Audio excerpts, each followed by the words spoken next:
O general da reserva, Luiz Eduardo Rocha Paiva, compartilhou por suas redes sociais um artigo sobre as consequências da candidatura do ex-presidente Lula e da possibilidade de uma volta da extrema-esquerda, representada pelo Partido dos Trabalhadores, ao poder. O general Eliezer Girão Monteiro, deputado federal, e o ministro da Defesa, general Paulo Sérgio Nogueira, compartilharam o artigo. No artigo, o general Rocha Paiva alerta: caso a nação o eleja em 2022, o Brasil passará um atestado de indigência moral, ferindo de morte o seu futuro. É injustificável a adesão ou a leniência de segmentos da sociedade, inclusive de grande parte da mídia e de empresários, aos desígnios de um político inconfiável como Lula. São sintomas da preocupante enfermidade moral que contamina o tecido social. O seu retorno à arena política também comprovou que atores poderosos em nossas instituições atuam, julgam, legislam e decidem, pautados por interesses políticos, partidários e ideológicos grupais e não pelo bem comum. Na realidade, as instituições não funcionam e, por isso, o Brasil é uma pseudodemocracia. No Brasil atual, os cidadãos não vivem em uma democracia. Para um grupo de pessoas e empresas, a tirania ganha contornos de implacável perseguição política e ideológica, e esse grupo marcado vem sendo perseguido com medidas arbitrárias, como prisões políticas, buscas e apreensões, censura, bloqueio de redes sociais e confiscos. A Folha Política, que já teve todos os seus equipamentos apreendidos a mando de Alexandre de Moraes, atualmente tem toda a sua renda confiscada a mando do ministro Luiz Felipe Salomão, ex-corregedor do Tribunal Superior Eleitoral, em decisão aplaudida pelos ministros Luiz Roberto Barroso e Alexandre de Moraes. Segundo a velha imprensa, que participa ativamente dos inquéritos, a intenção é impedir o funcionamento da empresa, privando-a de sua fonte de renda. Se você apoia o trabalho da Folha Política e pode ajudar a impedir o fechamento do jornal, doe qualquer valor pelo Pix usando o QR Code que está visível na tela ou o código ajude@folhapolitica.org. Caso não utilize Pix, há a opção de transferência bancária para a conta da empresa Raposo Fernandes, disponível na descrição deste vídeo e no comentário fixado no topo.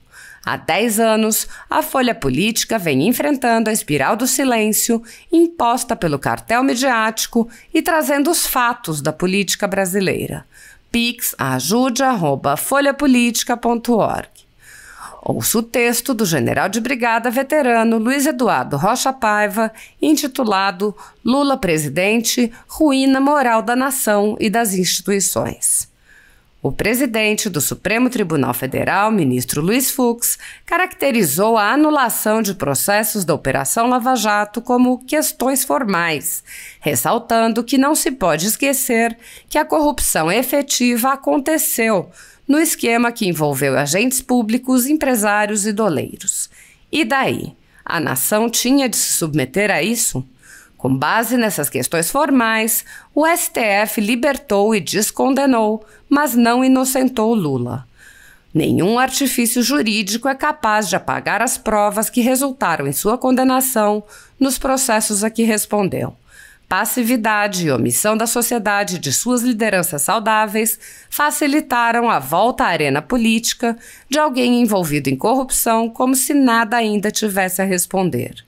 A decisão do STF condenou a nação ao risco da volta à presidência da República de uma pessoa antes condenada por unanimidade em 3 instâncias da Justiça.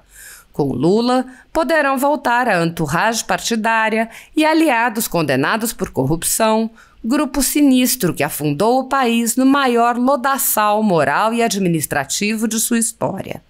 A esse deplorável desserviço à nação, pode-se acrescentar que Lula lidera um partido socialista radical e liberticida, idolatra ditadores e ditaduras, não inspira confiança em suas palavras e atitudes, quer controlar a imprensa, portanto, limitar a liberdade de expressão. Preconiza um Estado gestor e centralizador, conforme o programa de governo petista, cujo final será o fim da liberdade e do progresso, a exemplo da obra de seus líderes aliados em Cuba, países da América Central e na Venezuela, e do visualizado em países vizinhos onde a esquerda chegou ao governo. Caso a nação o eleja em 2022, o Brasil passará um atestado de indigência moral, ferindo de morte o seu futuro. É injustificável a adesão ou a leniência de segmentos da sociedade, inclusive de grande parte da mídia e de empresários, aos desígnios de um político inconfiável como Lula. São sintomas da preocupante enfermidade moral que contamina o tecido social. O seu retorno à arena política também comprovou que atores poderosos em nossas instituições atuam, julgam, legislam e decidem, pautados por interesses políticos, partidários e ideológicos grupais e não pelo bem comum. Na realidade, as instituições não funcionam e, por isso, o Brasil é uma pseudodemocracia. Na seara política, foi retomada a aliança entre as lideranças patrimonialista, fisiológica, marxista-leninista e fabianista, todas com presença marcante nas 3 funções estatais, principalmente na legislativa e na judiciária. Essa nefasta coligação teme os novos rumos que o país tenta trilhar, pois são caminhos contrários aos de seus interesses, daí desvirtuarem e deslegitimarem instrumentos legais para voltarem ao poder. O mentor intelectual do PT, José Dirceu, disse: "Aí nós vamos tomar o poder, que é diferente de ganhar eleição. O poder do Estado é uno e indivisível, sendo o executivo, o legislativo e o judiciário apenas funções estatais que deveriam ser independentes, harmônicas e equilibradas. O que se conclui da ideia de José Dirceu, ainda condenado pela Justiça, é que o PT pretende empalmar as 3 funções estatais e submeter o Estado ao partido, pois só assim terá tomado de fato o poder. Ora, o Estado é um delegado da nação, portanto não pode ser dominado por um partido como almeja o PT. No socialismo, antessala do comunismo, o partido substitui o Estado e escraviza a nação, pois se julga o único ente capaz de decidir o que é melhor para a sociedade. Em sua autocrítica após a queda de Dilma, o PT e militantes comuno-socialistas declararam que o erro cometido foi não ter assumido o controle das Forças Armadas, em particular de seus sistemas de ensino, promoções e designação de cargos. Assim, para implantar seu projeto de poder, as instituições mais atacadas serão as Forças Armadas. Lula representa o que são antivalores para as Forças Armadas e, após condenado por unanimidade em 3 instâncias da Justiça e descondenado com base em questões formais de discutível legitimidade, criou-se uma situação de extremo embaraço para as Forças Armadas. Como promover o culto a valores morais, cívicos e éticos, ao mesmo tempo em que se submeteriam e prestariam honras militares a um comandante supremo com o histórico de Lula? Quais os reflexos na coesão, disciplina, autorrespeito e autoestima nas Forças Armadas? Por tudo isso, a eventual eleição de Lula será o desastre e a ruína moral da nação e de suas instituições. Caros colegas, todos os que nos assistem, o nosso posicionamento hoje aqui, senhor presidente, engrossando as palavras de vários outros parlamentares que já fizeram uso da palavra nesse plenário, diz respeito à palavra democracia. Não vai haver e não pode haver democracia sem liberdade. Não pode haver e nem vai haver democracia sem respeito ao livrinho, à Constituição Federal. Não pode haver democracia sem que haja responsabilidade. Então, são algumas coisas, deputado Sanderson, que nós, na medida que nós vamos, não somente como parlamentares, mas como deputados e como cidadãos acima de tudo, nós nos indignamos com a falta de respeito. Hoje estamos com o julgamento marcado do deputado Daniel Silveira, lá no Supremo Tribunal Federal, onde ele está sendo indiciado por uma lei que não existe mais e, o pior de tudo, desobedecendo o que prevê o artigo 53 da Constituição Federal, que diz que nós, parlamentares, somos invioláveis por nossas opiniões, palavras e votos. Por quaisquer, por quaisquer opiniões, palavras e votos.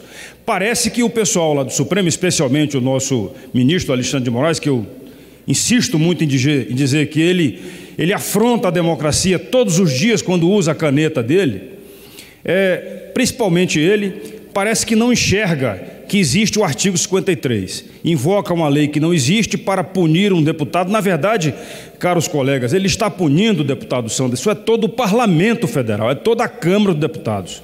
E o Senado, infelizmente, está de braços cruzados, vendo a banda passar. Que coisa absurda isso daí. Que coisa absurda. E ainda reforço as minhas palavras em função da democracia, porque nós precisamos manter sempre o livrinho sendo mostrado para que haja obediência ao mesmo. Ontem participamos de um evento solene, a formatura do dia 19 de abril, Dia do Exército Brasileiro, instituição que honrosamente faço parte, fiz parte quando na ativa, hoje já sou... Já estou na reserva não remunerada e já estou, vamos dizer assim, devidamente aposentado, né? Porque depois que você completa 65 anos, você é considerado já como fora da reserva ativa.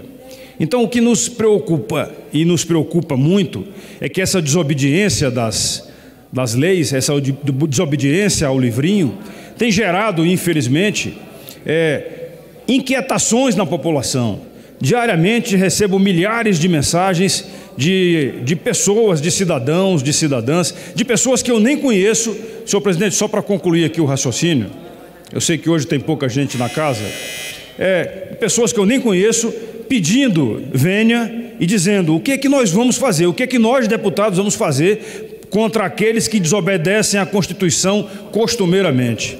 Eu tenho dito que nós temos feito a nossa parte, mas infelizmente o Senado, que é o grande freio contrapeso nessa situação toda, o Senado Federal não tem cumprido o seu papel. Então, nós precisamos sim chamar os senadores, e aí a população pode conversar com seus senadores, conversem com eles e digam para eles que é importante o papel deles na Constituição, porque assim foi escrito pelo Constituinte. É o Constituinte que escreveu e que tem que ser respeitado. São aqueles que aprovaram a Constituição em nome do povo brasileiro, que têm que ser respeitados. Então, se o ministro Supremo não obedece à Constituição, que ele seja chamado à responsabilidade. Isso daí não é nenhum golpe, isso daí não é nenhum problema que afronte a Constituição. Pelo contrário, é exatamente um sistema de freio e contrapesos que existe na Constituição.